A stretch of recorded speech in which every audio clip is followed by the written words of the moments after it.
IIPA नई दिल्ली के आर्थिक सहयोग से तैयार किया गया green consumerism development of educational programme to enhance the eco friendly consumption behaviour of homemakers for selected household products, इस रिसर्च प्रोजेक्ट के बारे में जानकारी लेते हैं, जिसे प्रोफेसर मनीषा शुक्ल और डॉक्टर उर्वशी मिश्रा के निर्देशन में department of family and community resource management, faculty of family and community sciences, Maharaja Sayajirao university of Baroda, Vadodara ने निर्माण किया है। ग्रीन कंजम्पशन यानी ग्रीन खपत प्राकृतिक संसाधनों के उपयोग के माध्यम से पर्यावरण का जो ह्रास हो रहा है, उसका मुख्य कारण है आर्थिक स्थिति में होने वाला तेजी से बदलाव, जिसने उपभोक्ता के कंजम्पशन पैटर्न को ही बदल डाला है। पर्यावरण के इस ह्रास को ग्लोबल वार्मिंग, ओजोन के परत में कमी, समुद्र एवं नदियां, शोर यानी आवाज तथा भूमि प्रदूषण, एसिड वर्षा एवं मरुस्थलीकरण मुख्यतः जिम्मेदार है। इसलिए अधिक टिकाऊ उपभोग के पैटर्न की दिशा में बदलाव लाने की आवश्यकता है और यह लोगों में जागरूकता बढ़ाने के लिए भी अत्यंत जरूरी है। उपभोक्ताओं को अपनी खरीदारी में जागरूक रहकर ऐसा फैसला लेना चाहिए जिससे पर्यावरण पर उसका प्रभाव कम से कम हो। उपभोक्ताओं की बढ़ती हुई संख्या देखकर उनमें से जो इको फ्रेंडली या एनवायरमेंट फ्रेंडली चीजों की खरीदारी करते हैं, उन्हें ग्रीन कंज्यूमर कहते हैं। ऐसा ग्रीन कंज्यूमर जो पर्यावरण के प्रति जागरूक हो, पर्यावरण के प्रति चिंतित होकर बड़ी जिम्मेदारी से पर्यावरण के अनुकूल प्रोडक्ट खरीदता है, उसको उपयोग में लाता है और उन प्रोडक्ट का निष्कासन भी योग्य तरीके से करता है। आप ग्रीन कंज्यूमर कैसे बन सकते हो? जब ग्रीन प्रोडक्ट को चुनने की या उसके मूल्यांकन की बात आती है, तो उसका पर्यावरण पर कम से कम प्रभाव हो सके, तो इसके लिए 1993 में मेकओवर के तहत दिखाई गई बुनियादी दिशा पर विचार होना चाहिए। बेसिक गाइडलाइंस: ऐसे प्रोडक्ट को चुने जो आसानी से रिसाइकल होने वाले पैकिंग में उपलब्ध हो, जैसे कि कार्डबोर्ड, एल्यूमिनियम या कांच। ऐसे प्रोडक्ट मत खरीदना जो जरूरत से ज्यादा पैकिंग किए गए हो या उसमें लिपटे गए हो। ऐसे प्रोडक्ट खरीदना जिसमें रीयूजेबल कंटेनर का इस्तेमाल किया हो। ऐसे प्रोडक्ट का इस्तेमाल कीजिए जिसमें ब्लीच, रंग और सुगंध की मात्रा कम से कम हो। ऐसे प्रोडक्ट बनाने वाली कंपनियों के प्रोडक्ट के परे देखो और पर्यावरण का संतुलन बनाए रखने के लिए उन्हें सपोर्ट करो। ग्रीन प्रोडक्ट और स्वस्थ प्रोडक्ट के बीच में बिल्कुल गलतफहमी मत रखना, क्योंकि यह जरूरी नहीं कि रिसाइकल पैकिंग वाली हर एक चीज आपके लिए या पर्यावरण के लिए अच्छी ही हो। यह जरूर याद रखना कि कुछ ही प्रोडक्ट पूरी तरह से परफेक्ट ग्रीन प्रोडक्ट होते हैं। यह जरूर ध्यान में रखना कि बिना कुछ करने से थोड़ा कुछ करना बेहतर होता है और आपकी हर एक खरीदारी कुछ मायने जरूर रखती है। इससे ज्यादा फर्क नहीं पड़ता कि आप अपनी खरीद कागज की या प्लास्टिक की थैली में घर ले आते हो। हाँ, यह महत्वपूर्ण है कि आप जो थैलियां घर लाए हो उसे रिसाइकल या रीयूज कर सकते हो या नहीं। ग्रीन खरीदारी के महत्वपूर्ण कदम: ऐसी वस्तु खरीदे जिस पर इको लोगो लगा हो। अगर ऐसा कोई उत्पादन उपलब्ध नहीं है तो अच्छे ग्रीन विकल्प का जरूर चयन कीजिए। पर्यावरण की दृष्टि से बेहतर प्रोडक्ट चयन करते हो तो यह पहचानना जरूरी होता है कि उनका जीवन चक्र यानी लाइफ साइकिल संचयी होना चाहिए। व्यक्तिगत रूप से बड़ी मात्रा में संभवित करने के लिए विशेषताएं जो होती है वो इस प्रकार है, जो पर्यावरण के संतुलन पर कम से कम प्रभाव डालती है। रिसाइकलेबल यानी पुनर्नवीनीकरण की सामग्री जो रिसाइकल हो सके, ऐसी चीजों का ज्यादा से ज्यादा इस्तेमाल करना चाहिए। जिन चीजों से, जैसे कि खतरनाक रसायनों पदार्थों से पर्यावरण को भयंकर हानि पहुंचती है, इतना ही नहीं निर्माता और उपभोक्ताओं के स्वास्थ्य को खतरे में डालती है, ऐसी चीजों का इस्तेमाल कम से कम हो या उसका उपयोग करना ही नहीं चाहिए। ऊर्जा और प्राकृतिक संसाधनों का संरक्षण करना चाहिए। अपने पूरे जीवन चक्र के दौरान ऊर्जा स्रोत और उपयुक्त चीजों को संदर्भ में रखते हुए नवीनीकरण के संसाधनों का उपयोग करना चाहिए। इसके अलावा उत्पादन श्रेणी में विशेष उत्पाद खरीदने से पहले कुछ चीजों पर ध्यान देने की आवश्यकता होती है। वो इस प्रकार है। कोई भी चीज प्राप्त करने के मामले में व्यापक दृष्टिकोण होना जरूरी है। जो उत्पादन पर्यावरण की दृष्टि से बेहतर और उपभोक्ताओं के लिए सुरक्षित है, उसके बारे में तुलनात्मक और बेहतर विकल्प का अस्तित्व होना ही चाहिए। पर्यावरण की सीमा को ध्यान में रखते हुए उत्पादन का टिकाऊपन, रिसाइकलिंग और रिकवरी के लिए डिसअसेंबली, संपूर्ण रिसाइकलेबिलिटी, ऊर्जा कुशलता एवं बचत के पहलुओं को विशेष प्राधान्य देना चाहिए। स्थानीय या क्षेत्रीय स्तर पर होने वाले उत्पादनों में निर्यात उत्पादनों के साथ तुलनात्मक अभ्यास होना चाहिए। उत्पादन निर्मित के स्थल से उसके असेंबली एवं मार्केटिंग तथा उपयोग में लाने वाले स्थान की परिवहन दूरी का अभ्यास होना जरूरी है। अनावश्यक, अनुचित प्रतिबंधित या प्रतिबंधित खतरनाक, विषैले, जहरीले पदार्थों का इस्तेमाल टालना जरूरी है। विदेशी तथा लुप्तप्राय सामग्री को उत्पादन में शामिल करने से बचना चाहिए। ऐसे उत्पादन जो खतरनाक पदार्थों से युक्त है, जिन्हें विशिष्ट रूप से निष्कासित करने की जरूरत होती है या उसके अपनी उपयोगी जीवन काल के बाद उचित, सुरक्षित तरीके से निष्कासित करने हेतु उसकी उपयुक्त पहचान, पुष्टि एवं सुलभ सुविधाएं उपलब्ध होनी चाहिए। आसान मरम्मत या रखरखाव को ध्यान में रखते हुए तैयार किए गए प्रोडक्ट को विशेष प्राधान्य देना चाहिए। किसी भी प्रोडक्ट के आकार और परिणाम को ध्यान में रखते हुए उसके पैकेजिंग के बेहतर विकल्प पर विचार करना चाहिए, जैसे कि उसका कम से कम उपयोग, फिर से उपयोग में लाने की क्षमता एवं पुनर्नवीनीकरण और रिसाइकलेबिलिटी को विशेष प्राधान्य देना चाहिए। तो आइए जान लेते हैं खरीदारी के कुछ सामान्य तरीके। जल प्रदूषण को कम करने हेतु पर्यावरण की दृष्टि से सुरक्षित शैम्पू और क्रीम का इस्तेमाल करना चाहिए। आप क्या खरीदते हो उस पर जरूर ध्यान दें, क्योंकि जो भी कुछ हम खरीदते हैं वो चीजें जंगल से या पृथ्वी के माध्यम से प्राप्त होती है। हम जितनी ज्यादा मात्रा में खरीदारी करते हैं, उसका सीधा असर वन्य जीवों के लिए संरक्षित जमीन और जंगल पे होता है। ऐसी जागरूकता ही पर्यावरण पर प्रभाव डालने में मदद करती है। रिसाइकल कागज के प्रोडक्ट ही खरीदें, जैसे कि नोटबुक, पैड, तौलिए, नैपकिन, टॉयलेट पेपर इत्यादि। और ध्यान रहे ये सब रिसाइकल हो। धातुओं के उत्पादनों को कम से कम खरीदकर हम खनन प्रक्रिया एवं प्रदूषण को कम करने में अपनी ओर से मदद कर सकते हैं। हमें ऐसे ऑर्गेनिक फल और सब्जियां खरीदनी चाहिए, जैसे कि विशेष रूप से सलाद, बीन्स, पालक, सेलरी, मिर्च, सेब, अदरक इत्यादि, जिन्हें कीटनाशकों के छिड़काव के बिना ही उत्पादित किया हो। अनावश्यक, अनुचित प्रतिबंध या प्रतिबंधित खतरनाक, विषाक्त, जहरीले पदार्थों का इस्तेमाल नहीं करना चाहिए। बाजार जाते समय कपड़े की थैली का ही इस्तेमाल करें। प्लास्टिक कैरी बैग का इस्तेमाल बिल्कुल न करें। पुनर्निर्माण होने वाले पेपर बैग का ही ज्यादा से ज्यादा उपयोग करें। हर वक्त खरीदते समय थोक में खरीदारी करने से एक ही पैकेजिंग की तुलना में छोटे छोटे हानिकारक पैकेजिंग से हम बच सकते हैं। ऐसे प्रोडक्ट खरीदना जो पर्यावरण को अनुकूल हो। उदाहरण के तौर पर खाना पकाने का तेल जो टिन, प्लास्टिक की बोतल या जार या बैग तथा टेट्रा पैक में बेचा जाता है। जो तेल टेट्रा पैक में बेचा जाता है, वो टेट्रा पैक पर्यावरण को विशेष रूप से घातक होता है। टेट्रा पैक और प्लास्टिक बोतल के शीत पेयों को खरीदना पर्यावरण की दृष्टि से ज्यादा हानिकारक है। सर्वश्रेष्ठ, आसानी से पुनः उपयोग में आने वाली और सफाई की दृष्टि से अनुकूल है कांच की बोतल।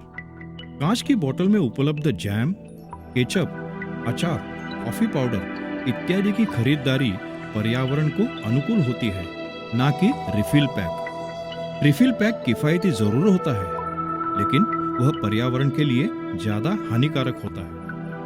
एक ही बार उपयोग में लाने के बाद फेंक दी जाने वाली चीजों को इस्तेमाल न करें, जैसे कि बॉल पॉइंट पेन। यह आर्थिक रूप से या पर्यावरण की दृष्टि से अच्छा विकल्प नहीं है। एक ही बार इस्तेमाल किए जा सकने वाले कप, प्लेट्स, पेपर नैपकिन्स जो ठोस रूप में कचरा पैदा करते हैं, उनको इस्तेमाल न करें। पुनर्निर्मित पेपर से बनी स्टेशनरी का इस्तेमाल करें। इको फ्रेंडली पेंसिल्स का ही इस्तेमाल करें। केवल आर्थिक दृष्टि को ध्यान में रखते हुए ही नहीं, पर पर्यावरण और बिजली की खपत को ध्यान में रखते हुए बिजली उपकरणों का इस्तेमाल करें। तो आइए अब जानते हैं ग्रीन कंज्यूमर व्यवहार क्या होता है। तो आइए देखते हैं विविध उपकरणों के उपयोग में ईंधन, बिजली और सौर ऊर्जा को कैसे बचाया जाए। ईंधन बचत के कुछ उपाय।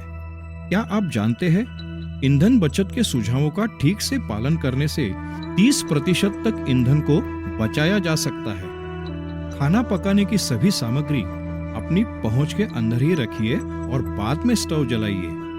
स्टोव की जोत को सीमित रखिए। प्रेशर कुकर ईंधन और समय की बचत करता है। विविध विभाजकों का उपयोग कर विभिन्न पदार्थों को एक ही वक्त में पकाएं।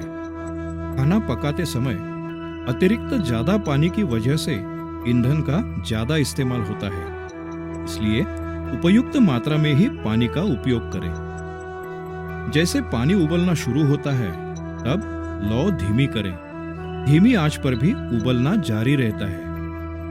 हमेशा ऐसे बर्तन का उपयोग करें जिसके तल में लौ समा सके, ना कि ऐसे बर्तन जिसके चारों तरफ से लौ बाहर निकल आए। हमेशा खुले बर्तन या तवे पे एक ढक्कन रखें। यह खाना पकाने समय बर्तन में गर्मी और प्रेशर बनाए रखने के लिए मदद करता है।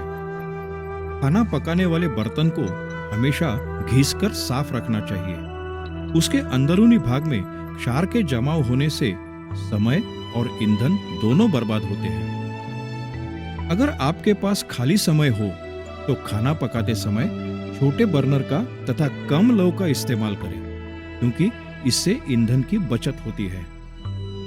खाना पकाते समय फ्रिज से निकाला ठंडा दूध या अन्य फ्रोजन पदार्थों का सीधा इस्तेमाल नहीं करना चाहिए। पकाने से पहले उसे फ्रिज से बाहर निकालकर रूम टेम्परेचर में आने के बाद ही पकाना चाहिए, क्योंकि ठंडा खाना पकाने में ईंधन की ज्यादा खपत होती है। पिरोसने से पहले खाना बार बार गर्म नहीं करना चाहिए। अगर घर के सभी सदस्य एक साथ बैठकर खाना खाएं, तो घर में आनंद एवं एकजुटता निर्माण होती है। बिजली बचत के कुछ उपाय। तो आइए जान लेते हैं बिजली को कैसे बचाया जा सकता है। प्रकाश उपकरण। जब जरूरत नहीं होती तब लाइट बंद करें। खिड़कियों पर हल्के रंग के ढीले बुनाई के पर्दों का उपयोग करें, जिससे आसानी से दिन का उजाला अंदर आ सके। दिन के उजाले को प्रतिबिंबित करने हेतु अपने घर में हल्के रंग का इस्तेमाल करें। धूल और डस्ट की वजह से निर्माण होने वाला धुंधलापन दूर करने हेतु बल्ब और ट्यूबलाइट को नियमित रूप से साफ करें। पूरे कमरे को चकाचौंध करने वाली लाइट की जगह जितनी जरूरत हो उतनी ही लाइट इस्तेमाल करें। CFL बल्ब अन्य ट्यूब और बल्ब की तुलना में 4 गुना एनर्जी एफिशिएंट होते हैं, जो उतना ही प्रकाश प्रदान करते हैं। और LED भी बिजली सेवर होते हैं। परंपरागत तांबे के चौक की जगह इलेक्ट्रॉनिक चौक का इस्तेमाल करना चाहिए। पंखे यानी फैन। पारंपरिक रेगुलेटर की जगह इलेक्ट्रॉनिक रेगुलेटर का ही इस्तेमाल करें। एग्जॉस्ट फैन की संरचना सीलिंग फैन से अधिक ऊंचाई पर होनी चाहिए। स्टार रेटेड ब्रांड का ही इस्तेमाल करें। इलेक्ट्रिक आयरन यानी इस्त्री। ऑटोमेटिक टेम्परेचर कट ऑफ वाली इस्त्री ही इस्तेमाल करें। इस्त्री करते समय उचित रेगुलेटर का उपयोग करना चाहिए। इस्त्री करते समय कपड़ों पर पानी का ज्यादा छिड़काव न करें और गीले कपड़ों को इस्त्री बिल्कुल न करें। मिक्सर। अपने मिक्सर या प्रोसेसर में ड्राई ग्राइंडिंग का ज्यादा इस्तेमाल न करें, जो तरल ग्राइंडिंग की तुलना में ज्यादा समय लेता है। Microwave oven. माइक्रोवेव ओवन के इस्तेमाल से इलेक्ट्रिक या गैस स्टोव की तुलना में 50% ऊर्जा की बचत होती है। मोटे खाद्य पदार्थों को इसमें मत सेकिए। पेस्ट्री या ब्रेड पकाने हेतु इसे प्रीहीट करने की जरूरत नहीं होती। खाने की स्थिति जांच करने हेतु ओवन के दरवाजे को अक्सर मत खोलना, जिसकी वजह से तापमान में 25% गिरावट आ सकती है। रेफ्रिजरेटर। बाजार में उपलब्ध एनर्जी स्टार रेटिंग के ही रेफ्रिजरेटर का चयन करें। नियमित समय पर फ्रीज को डिफ्रॉस्ट करना चाहिए। ठंडक के निर्माण हेतु मोटर चालू रहने से आवश्यक ऊर्जा की मात्रा बढ़ जाती है। दीवार और फ्रीज के दरमियान आवश्यक खुली जगह होनी ही चाहिए, जिससे हवा का खेलना उचित हो सके। अपने फ्रीज को या फ्रीजर को ज्यादा ठंडा मत रखना।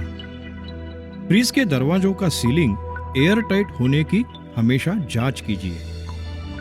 तरल पदार्थों को ढक कर रखें। खुले पदार्थों से नमी पैदा होती है और जिसकी वजह से कंप्रेसर पर ज्यादा लोड आता है। फ्रीज के दरवाजों को बार बार मत खोलिए। जरूरत से ज्यादा समय फ्रीज के दरवाजे को खुला मत छोड़िए, जिससे अंदर की ठंडी हवा बाहर निकल सकती है। अक्सर इस्तेमाल होने वाली चीजों के लिए छोटे छोटे कैबिनेट का उपयोग करें। गर्म या ज्यादा गर्म खाना सीधा फ्रीज में न रखें। फ्रीज धोने के लिए ठंडे पानी और उसके डिटर्जेंट का ही उपयोग करें, जिससे ऊर्जा का उपयोग कम करने में सरलता प्राप्त होती है। Electric stove. खाना पकने के निर्दिष्ट समय से कुछ मिनट पहले ही इलेक्ट्रिक स्टोव को बंद करें। कुकिंग कॉइल से ज्यादा संपर्क में रहे ऐसे फ्लैट पैन का ही इस्तेमाल करना। टेलीविजन और म्यूजिक सिस्टम। टेलीविजन या म्यूजिक सिस्टम उपयोग में नहीं होती है, तब उसकी पावर चालू मत रखिए, क्योंकि ऐसे करने से 10 वैट की ऊर्जा वेस्ट होती है। कंप्यूटर। जब जरूरत नहीं होती तब घर में उपयोग में लाने वाली ऑफिस उपकरणों को बंद रखिए। अगर एक कंप्यूटर 24 घंटे चालू रहता है तो वह एनर्जी एफिशिएंट फ्रिज से ज्यादा ऊर्जा इस्तेमाल करता है।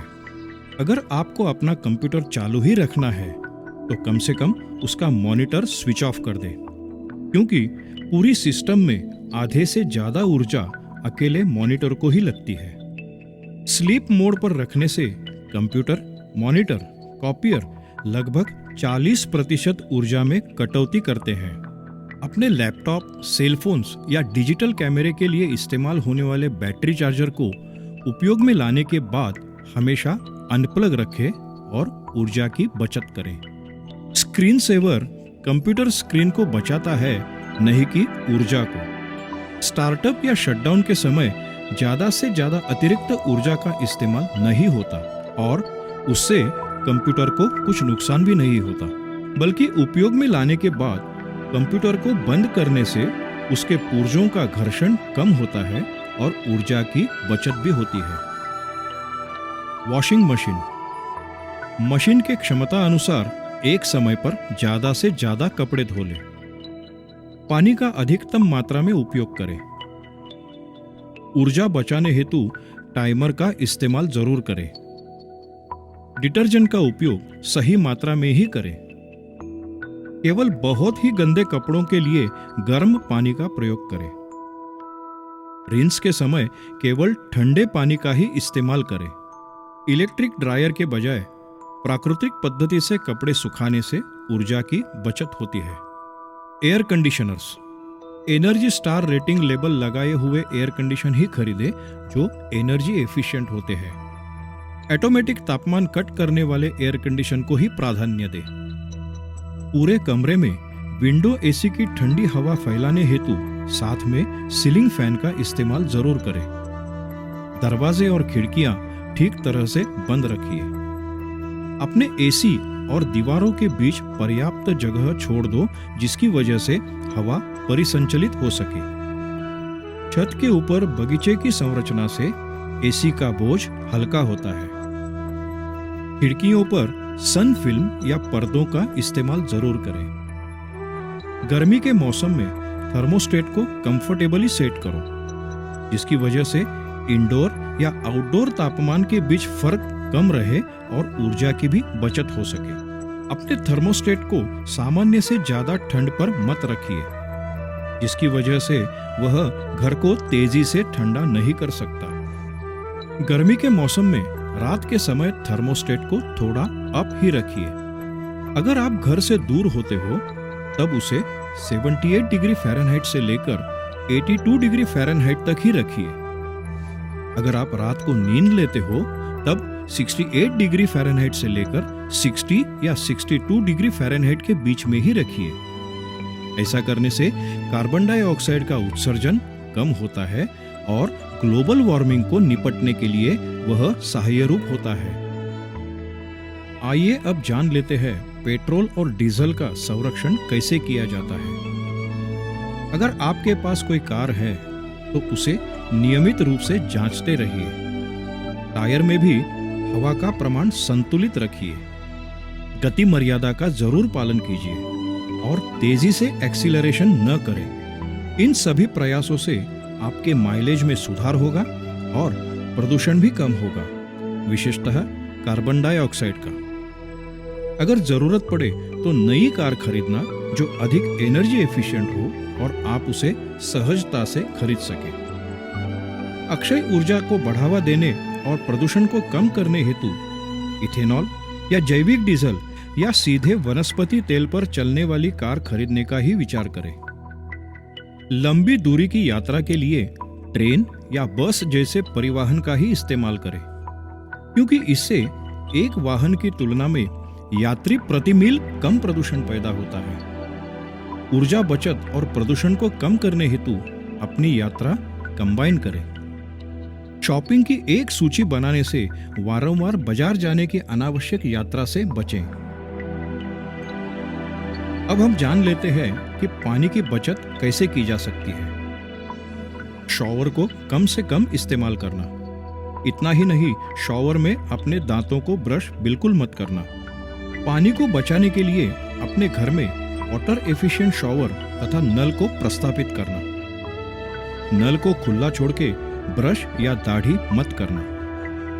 पानी, ऊर्जा तथा प्रदूषण को कम करने हेतु शॉवर का कम से कम इस्तेमाल करना। जल प्रदूषण को कम करने के लिए प्राकृतिक और नॉन टॉक्सिक क्लीनर्स का ही इस्तेमाल करना। ऐसे प्रोडक्ट खरीदना जिसके ऊपर डू नॉट पोल्यूट वाटर ऐसा लिखा हो। अब हम सौर ऊर्जा के उपकरणों के बारे में अधिक जानकारी लेते हैं। सौर ऊर्जा यह बड़ी मात्रा में अक्षय और स्वतंत्र रूप में लेकिन प्रदूषण मुक्त उपलब्ध होने वाली ऊर्जा का स्रोत है। पृथ्वी सूर्य से 1.8 इंटू 1011 मेगावाट बिजली प्राप्त करती है, जो पृथ्वी पर वर्तमान दैनिक कमर्शियल एनर्जी सोर्स की तुलना में कई गुना ज्यादा है। इसलिए यह ऊर्जा दुनिया के सभी वर्तमान और भविष्य की जरूरतों को पूरा कर सकती है। स्पेस हीटिंग एवं अति ऊंचाई पर पानी गर्म करने हेतु इस सौर ऊर्जा का प्रयोग होता है। निष्क्रिय सौर ताप प्रणाली में सूर्य के प्रकाश को एक ढांचे के भीतर सीधे संचयित कर लिया जाता है और उसे कम तापमान वाली गर्मी में तब्दील करके स्पेस हीटिंग हेतु उपयोग में लाया जाता है। इस ऊर्जा को सक्रिय सौर तापमान प्रणाली में विशेष रूप से डिजाइन किए गए कलेक्टर्स में संग्रहित किया जाता है। सोलर हार्वेस्टिंग के उपकरण कुछ इस प्रकार के होते हैं। Solar cell. फोटोवोल्टिक प्रणाली के उपयोग में सोलर सेल महत्वपूर्ण होते हैं। कैलकुलेटर्स, फ्लैशेस, गांवों का विद्युतीकरण, लाइट हाउसेस, ऑफशोर प्लेटफॉर्म्स और जंगलों एवं रेगिस्तान जैसी जगहों पर फोटोवोल्टिक प्रणाली का उपयोग किया जाता है। वायु तथा ध्वनि प्रदूषण के बिना प्राप्त होने वाली यह ऊर्जा पर्यावरण के अनुकूल होती है। Solar cooker. कांच के ढक्कन से बना हुआ ब्लैक इंसुलेटेड बॉक्स जिसमें खाना पकाने के लिए रखा जाता है। उसमें सौर ऊर्जा सीधी उसमें लगे हुए शीशे से परावर्तित होकर ढके हुए कांच के माध्यम से खाने को पकाने के लिए ऊर्जा प्रदान करती है। पूरे देश भर में ऐसे सोलर कुकर का इस्तेमाल बड़े पैमाने पर होता है। Solar water heater. यह एक तांबे की कॉइल से और ग्लास लीड से बना हुआ उपयुक्त इंसुलेटेड बॉक्स होता है, जिसमें एक तरफ से पानी छोड़ा जाता है और वह गर्म होने के बाद घरों एवं हॉस्पिटलों, होटलों में इस्तेमाल किया जाता है। हरियाणा के विभिन्न कस्बों में